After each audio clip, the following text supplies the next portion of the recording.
बड़ा हथियार है, मास्क जरूर पहने। बड़ी खबर के साथ शुरुआत कर लेते हैं। मॉनसून सत्र के पहले दिन की शुरुआत हंगामेदार हुई है।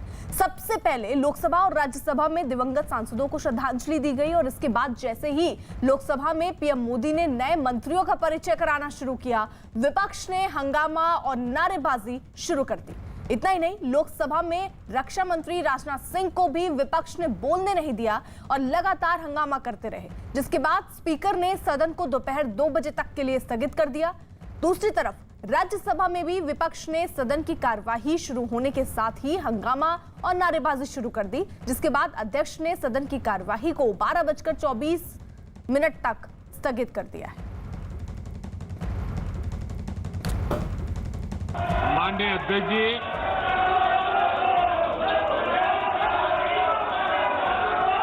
मैं सोच रहा था कि आज सदन में एक उत्साह का वातावरण होगा, क्योंकि बहुत बड़ी मात्रा में हमारी महिला सांसद मंत्री बनी है।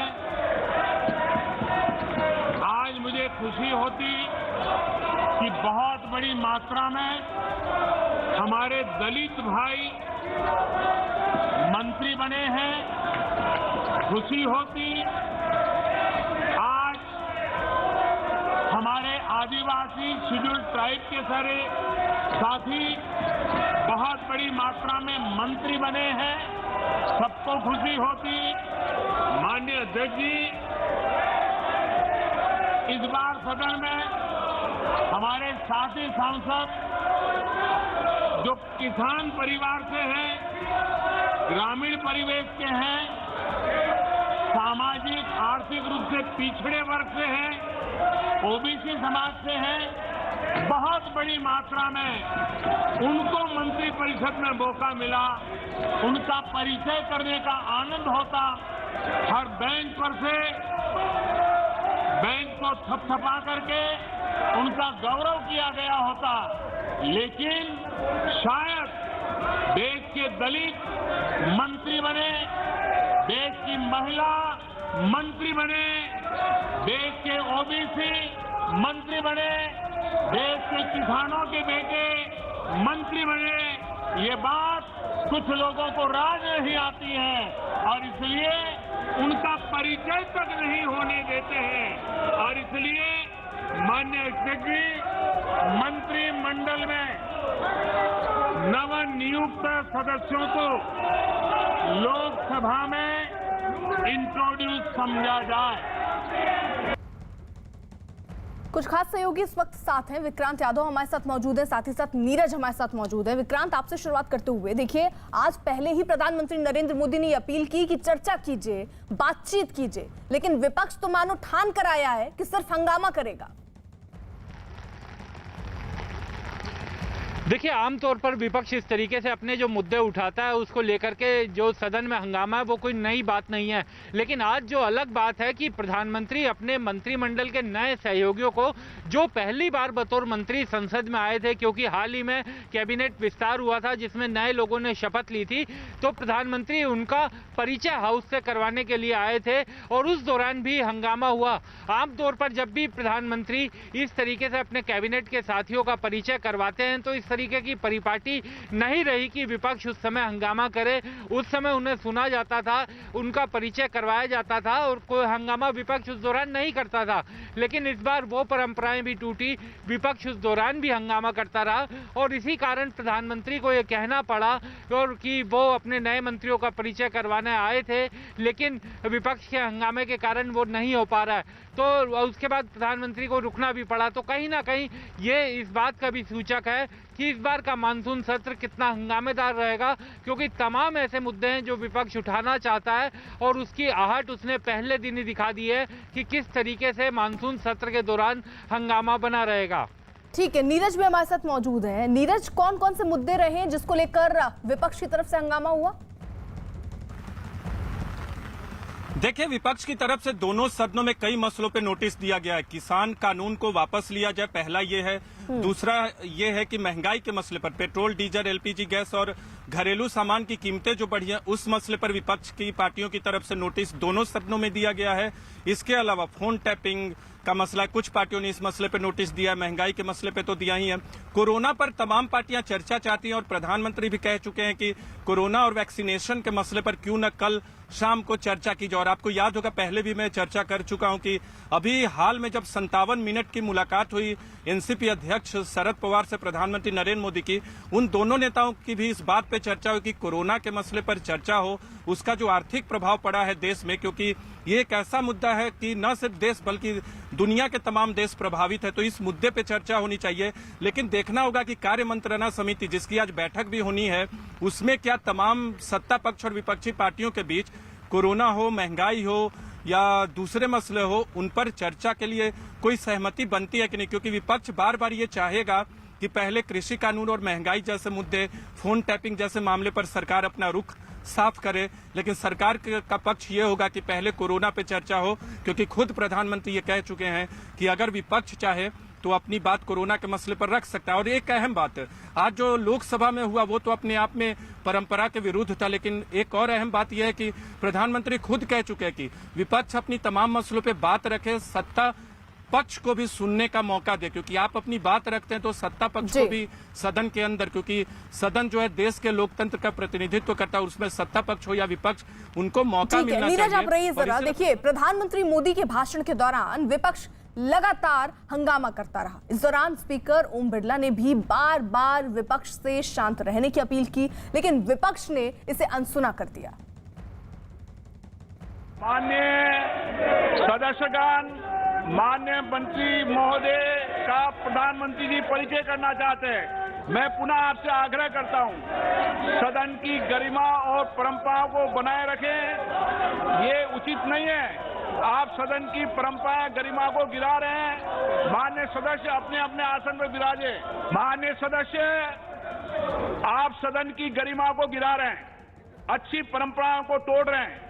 ये देश देख रहा है, विश्व के अंदर सबसे बड़ा लोकतंत्र भारत है, लेकिन आपकी इस तरीके की कार्रवाई कतई उचित नहीं है और न्यायपूर्ण है, देश के लोकतंत्र के लिए उचित नहीं है। वहीं प्रधानमंत्री नरेंद्र मोदी के भाषण के दौरान विपक्ष के हंगामे को रक्षा मंत्री राजनाथ सिंह ने संसदीय परंपरा के खिलाफ बताया। राजनाथ सिंह ने तल्ख लहजे में कहा कि यह पहली बार हुआ है जब सदन की परंपरा को तोड़ा गया। पूरा संसद इस बात से सहमत होगा। इस संसद की सबसे बड़ी स्ट्रेंथ यदि कोई होती है तो वह हेल्दी ट्रेडिशंस होते हैं। अध्यक्ष महोदय, हाँ अध्यक्ष महोदय, मैं ये अनुरोध कर रहा था कि पूरा एक मिनट महत्वपूर्ण विषय पर माननीय राजनाथ सिंह जी बता रहे हैं। ऐसी आप उठाइए, मुद्दा कोई आपत्ति नहीं, प्लीज एक मिनट। अध्यक्ष महोदय, मैं ये निवेदन कर रहा था, हेल्दी ट्रेडिशन जो है संसद की सबसे बड़ी स्ट्रेंथ होती है और इसे बनाकर रखना अध्यक्ष महोदय, यह पक्ष और विपक्ष सबकी जिम्मेदारी होती है। और यह हेल्दी ट्रेडिशन संसद के जो बनते हैं वह संविधान के प्राविधानों से बनते हैं, वह रूल्स और प्रोसीजर से ही यह सब सारे हेल्दी ट्रेडिशंस बनते हैं। 24 वर्षों से संसद सदस्य के रूप में मैं अपनी जिम्मेदारी का मैं निर्वाह कर रहा हूं और अध्यक्ष महोदय, मैंने देखा है कि जब भी कोई भी प्रधानमंत्री रहा हो, यदि वह अपने मंत्रिमंडल का विस्तार करता है तो चाहे एक मंत्री का शपथ ग्रहण हुआ हो या 50 मंत्रियों का शपथ ग्रहण हुआ हो, बराबर वह प्रधानमंत्री संसद में आकर सबसे पहले सदन की कार्रवाई प्रारंभ होते ही अपने मंत्रिमंडल के सभी सदस्यों का परिचय कराता है और पूरा सदन शांतिपूर्वक से प्रधानमंत्री की बात सुनता है और सभी जितने भी मंत्रीगण होते हैं उनका परिचय हासिल करता है। यह हेल्दी ट्रेडिशन यहाँ का रहा है। लेकिन मैंने पहली बार अपने 24 वर्षों के संसदीय जीवन में यह देखा है कि इस परंपरा को इस बार संसद में तोड़ा गया है। अध्यक्ष महोदय, मैं कहना चाहता हूं कि जो कुछ भी कांग्रेस ने किया है वह दुखद है, वह दुर्भाग्यपूर्ण है और साथ ही साथ यह अनहेल्दी अप्रोच है। यह कहते हुए मैं अपनी बात समाप्त करता हूं। विक्रांत, यानी राजनाथ सिंह जब बोल रहे थे बेहद वो भी तल्खी के साथ इस बात को उन्होंने रखा कि पहली बार ऐसा हुआ है जब सदन की परंपरा को तोड़ा गया है। देखिए, बिल्कुल आप राजनाथ सिंह का भी बयान सुनिए या फिर लोकसभा अध्यक्ष जो ओम बिरला बोल रहे थे उनको भी सुनिए। दोनों ही बातों से साफ होती है कि ज़्यादा चिंता इस बात को लेकर थी कि जो परंपरा टूटती है, क्योंकि प्रधानमंत्री पहले भी प्रधानमंत्री रहे हैं जो अपने मंत्रियों का जब सदन में परिचय करवाने के लिए आते थे, पहले भी विपक्ष अपने मुद्दे उठाता था, लेकिन इस तरीके से जिस समय प्रधानमंत्री अपने नए मंत्रियों का परिचय सदन से करवाए, उस समय हंगामा करने की परंपरा नहीं रही थी। और इसी बात को लोकसभा अध्यक्ष ने भी उठाया और रक्षा मंत्री राजनाथ सिंह ने भी उठाया। तलखी भी साफ दिखाई दी कि विपक्ष हंगामा कर सकता है, अपने मुद्दे उठा सकता है, लेकिन जब प्रधानमंत्री अपने मंत्रियों का परिचय सदन के साथ करवा रहे हैं, क्योंकि कई ऐसे मंत्री हैं जो पहली बार मंत्री बने हैं, उनका परिचय करवा रहे हैं, उस समय इस तरीके से हंगामा करना कहीं से भी उचित नहीं कहा जा सकता। और इसी कारण उन्होंने कहा कि संसदीय परंपराओं का विपक्ष को ध्यान रखना चाहिए और आज अपना हंगामा करते हुए, अपना विरोध दर्ज करवाते हुए उन परंपराओं का भी ध्यान नहीं रखा गया।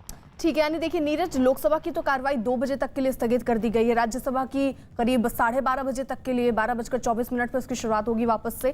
क्या आसार अब आगे दिख रहा है आज का, क्योंकि पूरा दिन अभी बाकी है, किस तरीके के आसार हैं? क्योंकि कामकाज बहुत कम है, 19 दिन का ये कामकाज है मॉनसून सत्र का। अगर ऐसे ही हंगामा चलता रहा तो जो योजनाएं हैं वो कैसे पटल पर आ पाएंगी?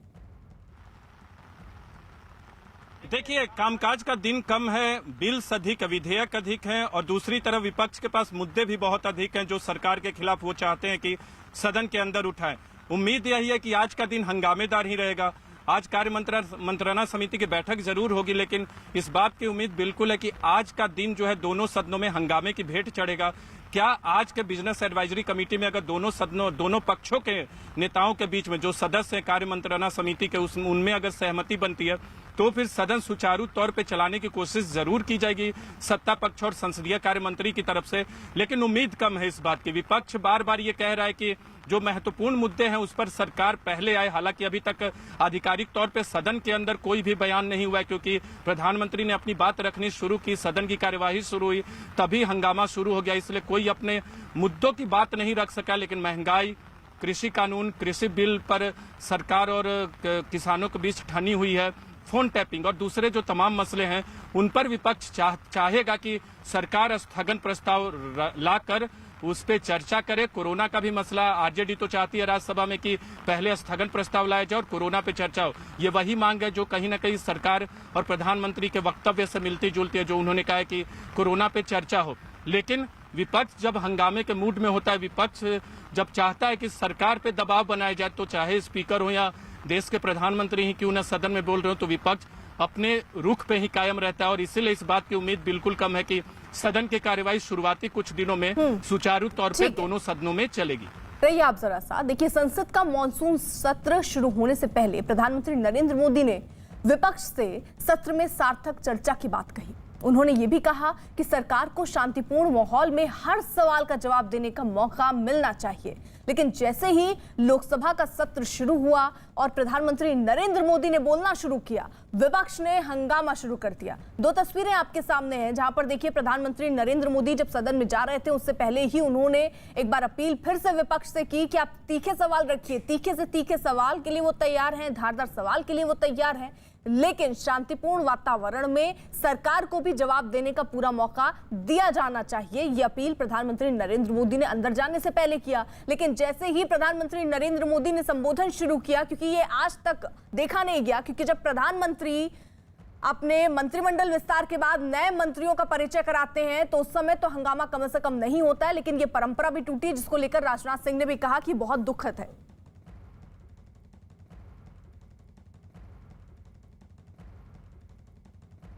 और अब बड़ी खबर आ रही है दिल्ली से। दिल्ली एनसीआर में मौसम ने करवट ले ली है और यहां रात से ही मॉनसून मेहरबान है। लंबे इंतजार के बाद दिल्ली और आसपास के कई इलाकों में बादल जमकर बरसे। दिल्ली कैसे थोड़ी सी बारिश में पानी पानी हो जाती है, से जुड़ी जरा 6 तस्वीरें हम आपको दिखा रहे हैं, नजर डालिए। पालम हो, आईटीओ हो, मुनरिका हो, नजफगढ़ हो, तिमारपुर हो या फिर पड़पड़गंज, हर जगह सड़कों पर पानी भर गया। इस वजह से सुबह सुबह काम के लिए घरों से निकलने वालों को दिक्कतों का सामना करना पड़ा। दिल्ली में कुछ जगहों पर आज भारी बारिश हो सकती है। मौसम विभाग ने बुधवार तक के लिए येलो अलर्ट जारी किया, यानी कुछ जगहों पर हल्की से मध्यम बारिश का अनुमान है।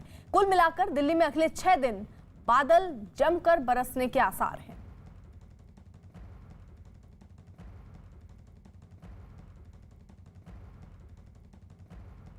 दिल्ली में बारिश के बाद ये लोगों के लिए कितनी आफत बन जाती है, ये तस्वीरें हम आपको दिखाते हैं। सुप्रीम कोर्ट के पीछे की तस्वीरें हैं, मथुरा रोड है और पानी इतना ज़्यादा भर गया है कि यहाँ से गाड़ियों का निकल पाना बहुत ज़्यादा मुश्किल होता जा रहा है। ये देखिए कि सामने बस स्टॉप है और बस स्टॉप आधा पानी में डूब चुका है। तस्वीरें आप देख रहे हैं कि जो एक हिस्सा है कोने का, वहाँ से गाड़ियाँ निकल पा रही हैं क्योंकि बीच से निकलने का कोई रास्ता नहीं बचा है। अगर बीच से निकलने की कोई कोशिश करता है तो उसकी गाड़ी पानी में फंस जाती है। ये देखिए कि कितनी मुश्किल से और कितनी मशक्कत के बाद यहाँ से लगातार गाड़ियाँ निकलने की कोशिश कर रही हैं। इससे पहले प्रशासन की टीमें भी यहाँ पर पहुँची थी, लगातार निकासी का काम किया जा रहा है। बावजूद उसके लगातार हो रही बारिश के बाद स्थिति कुछ ऐसी बन गई है कि अब सड़कें तालाबों में तब्दील हो गई हैं। बस स्टॉप की तस्वीरें हम आपको दिखाएं तो आप देखिए आधा बस स्टॉप डूब चुका है और सामने पूरी की पूरी सड़क जो है वो तालाब में तब्दील हो चुकी है। इस वक्त मैं खुद भी पानी में खड़ा हूं और अगर थोड़ा आगे जाऊंगा तो ये पानी जो है वो घुटनों तक पहुंच जाएगा। यानी कि पानी का जो स्तर है वो लगातार इस जगह पर बढ़ता जा रहा है। और ये लुटियंस दिल्ली की तस्वीरें हैं, सुप्रीम कोर्ट ठीक सामने है और सुप्रीम कोर्ट के पीछे की तस्वीरें हैं जहाँ पानी इतना ज़्यादा भर गया है। तो आप जरा समझिए कि दूर दराज के इलाकों में क्या स्थिति, क्योंकि पिछले 24 घंटों से लगातार दिल्ली में इस तरह से बारिश हो रही है और अगले 24 घंटों तक इसी तरह के बारिश के अनुमान भी जताए गए हैं। तो अगर ऐसी बारिश होती रही तो जो पानी अभी घुटनों तक है वो पानी और ज्यादा ऊपर तक जा सकता है।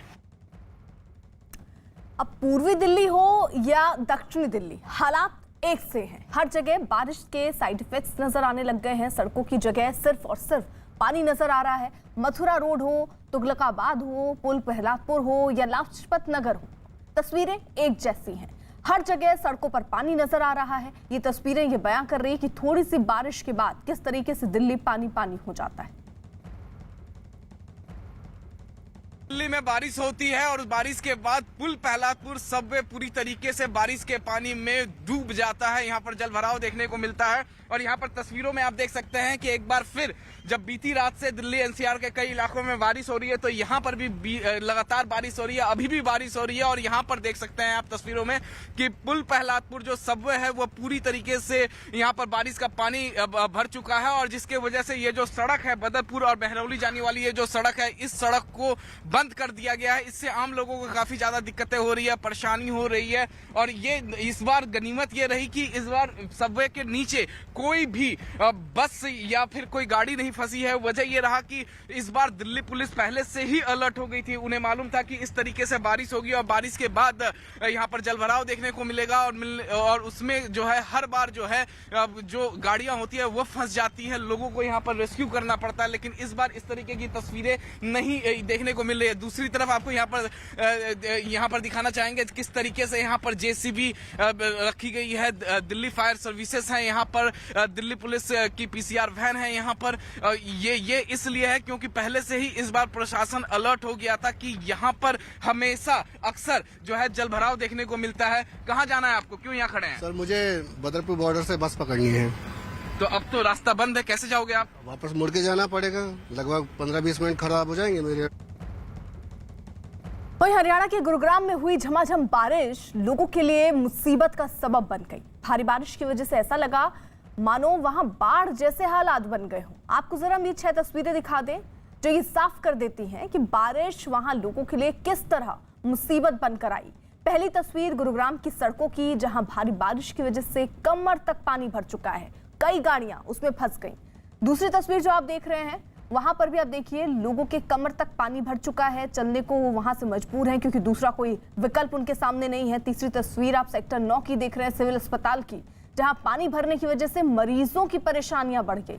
चौथी तस्वीर पुलिस स्टेशन की है जो पूरी तरह पानी में डूबा नजर आया। पांचवी तस्वीर लक्ष्मण विहार इलाके की, जहां घरों में पानी भरने से लोगों की मुसीबतें बढ़ी। छठी तस्वीर सड़कों पर भरे पानी की वजह से लगे लंबे जाम की है, जिसमें लोगों को घंटों तक फंसे रहना पड़ा।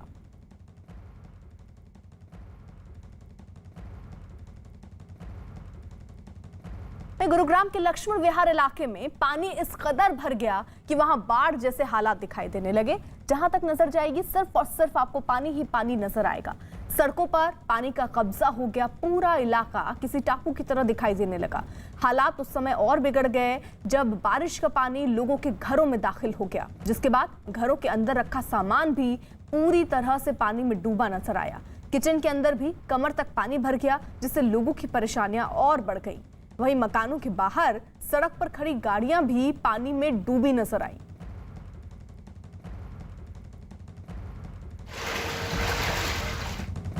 बीती रात से दिल्ली एनसीआर में रुक रुक कर बारिश हो रही है, जिसकी वजह से कई जगहों पर पानी भर गया। कई इलाकों में तो सड़कें पूरी तरह पानी में डूब गई। गुरुग्राम के सेक्टर 9 के सिविल अस्पताल के बाहर भी चारों तरफ पानी ही पानी दिखा। हालात ये हैं कि मरीजों को ट्रैक्टर से अस्पताल लाना पड़ा। गुरुग्राम में बारिश के बाद चारों तरफ जलभराव की स्थिति पैदा हो गई है। इस वक्त मैं गुरुग्राम के 9-10 सेक्टर के रोड के ऊपर जो सरकारी अस्पताल है उसके सामने खड़ा हूं। यहाँ की स्थिति भी कुछ ऐसी है कि चारों तरफ पानी पानी भरा है। लोगों को अस्पताल तक में जाने के लिए दिक्कत आ रही है और लोग जो आसपास के इलाकों के जो ट्रैक्टर चालक लोग हैं वो यहाँ पर वॉलेंट्री के तौर के ऊपर पहुंचे हैं ताकि मरीजों को अपने ट्रैक्टर में बैठा करके अस्पताल में ले जाएं और उसके बाद बाहर ला सकें, क्योंकि यहाँ पर अंदर जाने का जो रास्ता है उसमें पूरी तरह से पानी भर गया है और एक तरह से लोगों को आने जाने में दिक्कतें जो है वो काफ़ी ज़्यादा हो रही हैं। गुरुग्राम में जब भी बारिश आती है अधिकारी बड़े बड़े दावे करते हैं कि अब की बार जल भराव जैसी स्थिति नहीं होगी, लेकिन हर बार इसी तरह की तस्वीरें सामने आती हैं। अब की बार भी ये दावा किया गया था कि 2 IAS अधिकारी और 13 HCS अधिकारी जो हैं वो गुरुग्राम में जल भराव की स्थिति पर नज़र रखेंगे ताकि शहर में जल भराव जो है ना हो। लेकिन ये तस्वीरें अपने आप में उन अधिकारियों के दावों की पोल खोल रहे हैं कि उनका जो दावे थे वो कितने सही थे, क्योंकि उनके दावे पहली बारिश में ही पानी की तरह बह गए। धर्मवीर शर्मा, न्यूज़ 18 गुरुग्राम। तो गुरुग्राम में हुई भारी बारिश की वजह से वहां के लोगों की मुसीबतें बढ़ गईं। सुबह काम पर निकले लोगों को सबसे ज्यादा परेशानियों का सामना करना पड़ा। हालात ये हो गए कि ये फर्क कर पाना मुश्किल हो गया कि सड़क कहाँ है और नदी कहाँ है। सड़कों पर पानी ऐसा बहता दिखा मानो वहां कोई नदी बह रही है। जहां तक नजर गई वहां तक सिर्फ और सिर्फ पानी ही नजर आया। हालात ये हो गए कि सड़कों पर लोग कमर तक भरे पानी में डूब कर चलने को मजबूर दिखे। कमर तक पानी भरने की वजह से कई गाड़ियां पानी में फंस गई।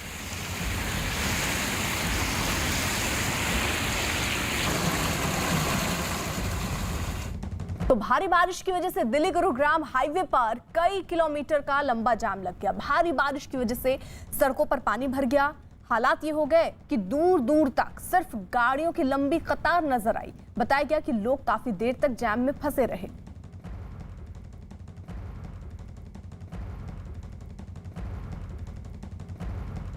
से गुरुग्राम जाने वाले जितने भी सड़क हैं उन सभी सड़कों पे लंबा जाम लगा हुआ है। यहाँ तक कि कई किलोमीटर लंबा जाम लगा हुआ है। इस वक्त हम मौजूद हैं ओखला के पास और यहाँ पर तस्वीरों के जरिए आपको दिखाना चाहेंगे। कैमरे की लेंस जहां भी जाएगी आपको केवल जैम ही जैम दिखेगा। इसी तरीके से लंबा जैम है। जो लोग सुबह अपने दफ्तर जाने के लिए गुरुग्राम में जिनका दफ्तर है, दफ्तर जाने के लिए घर से बाहर निकले थे, वो अभी तक जैम में फंसे हुए हैं। कई लोगों से हमारी बातचीत हुई, उनका कहना था कि 1 घंटे, 1.5 घंटे, 2 घंटे, 2.5 घंटे से वो इसी तरीके से जाम में फंसे हुए हैं। ये जो सड़क है ये ओखला की तरफ से आ रही है, तो कमोवेश इसी तरीके का आलम जो है वो मेहरौली सड़क पर भी बनी हुई है। जो मेहरौली सड़क जो सीधे गुरुग्राम की तरफ जाती है वहां भी इसी तरीके का आलम बना हुआ है। दूसरा एक और तस्वीर मैं आपको यहाँ पर दूसरी तस्वीर यहाँ पर दिखाता हूँ। ये दूसरी तस्वीर है, देखिए इस सड़क पर भी लंबा जैम आपको दिखेगा। जहां भी कैमरे की लेंस यहाँ पर पहुंच जाएगी वहां तक केवल आपको जैम ही जैम नजर आएगा। यानी जिन लोगों को दिल्ली से गुरुग्राम की तरफ जाना है, ये ओखला की स्थिति है। मुनुरका में जल भराव है। हौस खास के पास जो मेट्रो स्टेशन है, हौस खास मेट्रो स्टेशन, वहां पर जल भराव है। तो वो जो तमाम गाड़ियां जो पानी में फंसना नहीं चाहती है बारिश के पानी में, वो जो ड्राइवर है केवल सिर्फ सड़क के एक कोने से अपनी गाड़ियां चलाते हैं। इस वजह से ये लंबा जाम लगा हुआ है।